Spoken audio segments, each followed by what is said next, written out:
Today on the Topping Show, Toyota patents a stick shift for EVs and gets an $850 million loan for EV battery technology research. Meta lowering the age requirements for VR users. DraftKings makes an offer for point bets. Megan Fox forces her boys to wear dresses. Garth Brooks gives an apology. Call of Duty bans Nick Merck again. LA Dodgers are now being protested by religious folks because of the drag queen performance. Bud Light locks YouTube comments. Fox punishes a worker who put up a banner calling Joe Biden a wannabe dictator. Elon Musk and DeSantis slammed the White House for saying that their kids are in fact theirs and not yours. And Spotify to drop Meghan and Harry. All that and much more on The Topping Show.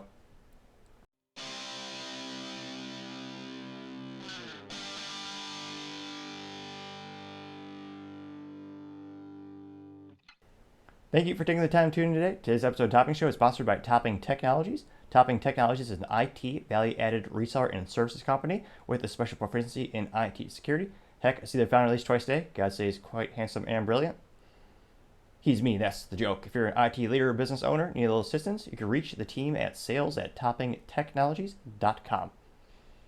Now, going on to the political part of the podcast, you have Fox News punishing an employee for calling Biden a wannabe dictator, which is ridiculous. It's not like Biden is prosecuting or jailing his number one political opponent.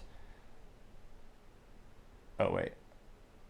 Nevertheless, this also goes to show you Fox News cares more about the critique and the approval of news sites like CNN and MSNBC. They care more about their approval and their opinion than the 5 remaining audience members of Fox News.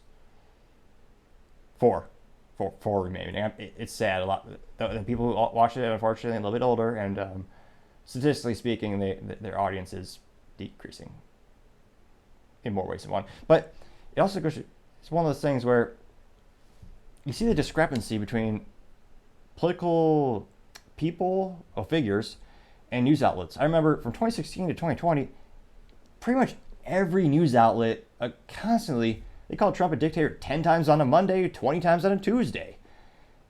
And that's probably the nicest word they used when they described him.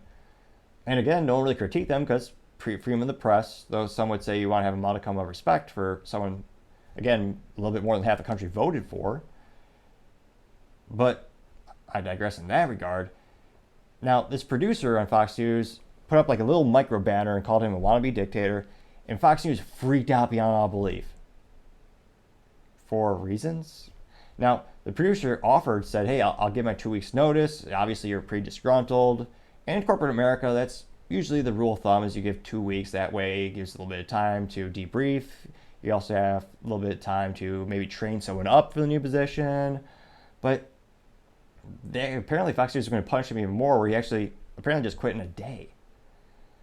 And all news reports, or rather reports around this individual, said that he'd been with the company a little bit over a decade. He constantly contributed great things. He was highly respected.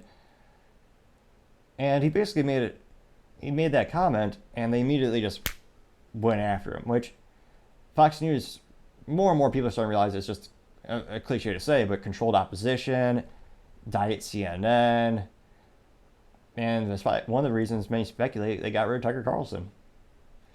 And it is interesting to see politically Fox News just losing. I suspect their stock and their revenue shares is going to decrease more and more as people are flooding to find alternative sources of media. And thankfully, thanks to technology, there's many, including The Topping Show. And I appreciate you tuning in. Thank you everyone for taking the time today. I can't thank you enough for liking, subscribing, and commenting. Each one of your comments greatly help the channel grow and develop. A couple weeks ago, I had someone reach out on the chat or on the comments saying that I should use my laptop a little bit less and have more eye contact with the camera. And thanks to them, I utilized the monitors I have behind the camera, which I usually have for my, I say 9 to 5 job. I work way more hours than that. But now that makes me keep eye contact a little bit better with the screens because I have the screens behind the camera. So that helps a little bit out. So that's a really good example of the comments helping the channel grow and develop, and your feedback being greatly appreciated. So each one of those things greatly helps out. Also, sharing the channel helps out a lot as well. But I digress. Thank you so much again. Also, don't forget to tell your family, tell your friends, tell your coworkers, heck, tell your enemies, tell anyone and everyone. Just stay safe and fight the good fight.